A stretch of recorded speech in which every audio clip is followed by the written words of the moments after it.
Hi, my name is Rhonda, and this video is going to be the first part of the Trust Your Process series, which is learning to listen to your intuition. Learning about your intuition can make your life much easier, or at least it did mine after I figured out what it was that I was looking for. And I think it was right when I turned 50 that I started becoming more and more and more aware of it. But I also found that just because I was aware of it, I didn't listen to it. I had started dating a guy in 2017. It was a long distance relationship. He lived in Great Falls. And we dated for about 4 months. And he told me all these stories about him. And after 4 months, I found out that he was a fugitive. His brother had called me, he just disappeared. And his brother called me like a month later. And I thought I was going crazy, and he answered a bunch of questions, asked if I was okay. You know, it's really bad if somebody's brother, who I've never met, calls you and asks if you're okay. And through that process of talking to him, I was able to figure out what the truth was, what reality was, and to figure out, that I was exposed to a narcissist, intuitive narcissist, I believe is what it's called, and it totally took me, blindsided. I know there's a lot of people in this world that feel that same way. Well, if I would have listened to my intuition, I would have known what he was about within the first 2 minutes of meeting him. When I very first met him, we went out for lunch. I drove to Great Falls and I went out for lunch. And very first thing when we sat down, I took a drink of water and just started choking and coughing. I didn't know what to do. And he just sat there. He didn't say a word or anything. He just sat there. And I thought, what is this guy doing? And I thought, well, maybe he's just trying to be polite. Well, as time went on, there were odd things that happened, and like a year and a half went by. He had gotten arrested, and then for some reason, some weird cosmic connection or whatever, I agreed to meet him after he got out of jail, after knowing about the whole story of what he was hiding. When he probably lied to me about 90% of the time. But along those paths, I picked up a truckload of red flags. And it was only afterwards and being able to look back on things that I realized, each and every step of the way, how my intuition was screaming at me, and I just completely ignored it, which turned me into a big, huge mess. And he was able to gaslight me.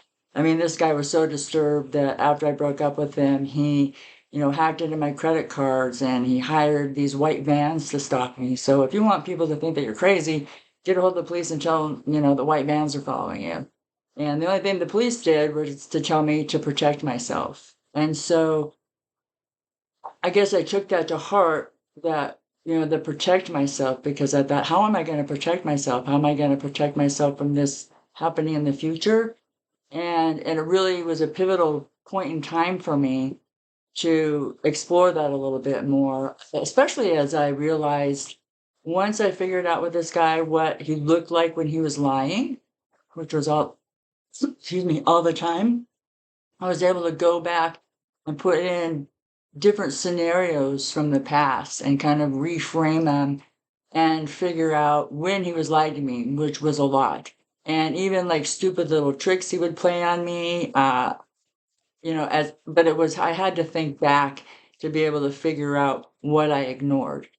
And then from that forward, I was able to pay a little bit more attention to it, but I still, like, blindly just cut it out and started collecting another truckload of red flags, just over and over and over again, where I kept ignoring my intuition and ignoring my intuition, and I would get into circumstances where I would pay attention to my intuition, but I wasn't in a circumstance, like at work, where I could do something about it.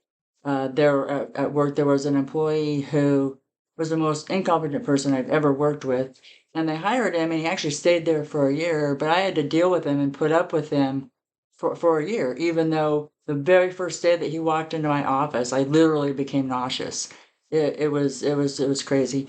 Anyway, so I guess, for if you're not sure if it's your intuition or not, then it probably is your intuition. And it doesn't mean that all intuition needs to be acted on.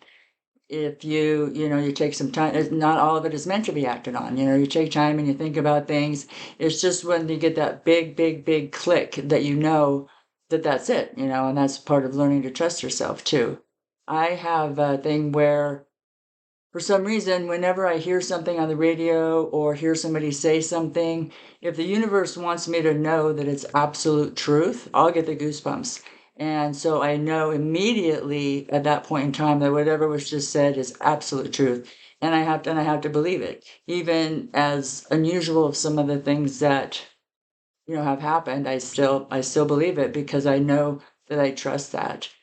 And I think if we all go back into several situations in our life when we found out that we were, ignoring our intuition, and it's easy to do because it's not something that's you can't touch it, you can't feel it, you can't do anything. It's quantum. It's an energy and it's something that comes from seemingly nowhere, but it's real and everybody has it. Some people just are more in tune with it than other people, and probably heard that said before because when you're first starting out and trying to follow that intuition and even figure out what the heck it is, and being over 50, I think I started in like a spiritual journey in probably my late teens. And I was aware of things around me that things just didn't seem right and I just really didn't belong anywhere. And I had intuition back then too, but along the way, I think I got gaslit into not trusting myself, not believing myself. So, if anybody is in that situation and would like to continue listening to me in my future videos, I'm going to be touching bases along the lines of intuition, taking action, uh, serving yourself and not others. So, if you want to continue to watch my videos, subscribe and hit the like button, and we'll see you next time.